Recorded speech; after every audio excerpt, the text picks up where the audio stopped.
Dzień dobry, zapraszam do oglądania. Dzisiaj przepyszna i szybka pasta kanapkowa z konserwy rybnej. Kanapki z tą pastą znikają nieomal w ciągu minuty. Do przygotowania tej pysznej pasty potrzebne będą tylko 4 składniki. Konserwa rybna,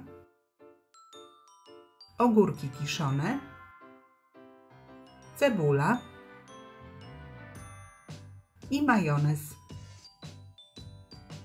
No to zaczynamy. Pół dużej lub jedną małą cebulę kroimy w drobną kostkę.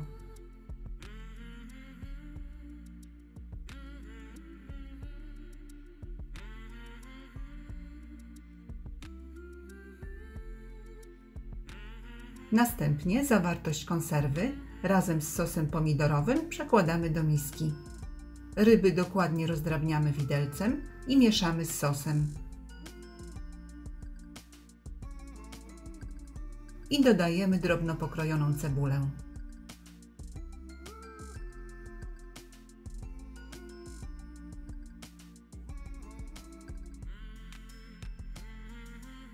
Ogórki kiszone obieramy.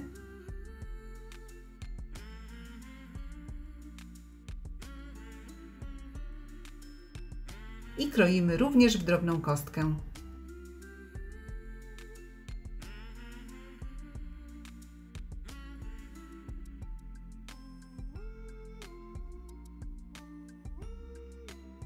Pokrojone ogórki dodajemy do ryby i na koniec do naszej pasty dodajemy 1 lub 2 łyżki majonezu.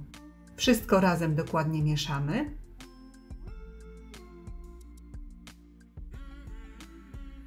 I pasta kanapkowa jest gotowa.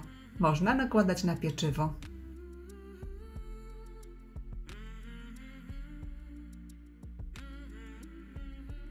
Polecam gorąco. Ta pasta zawsze robi furorę na stole, a kanapki znikają w mig.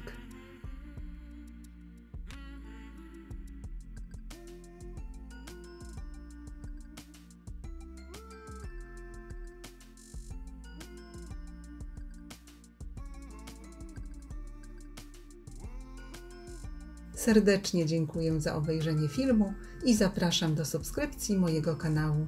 Smacznego!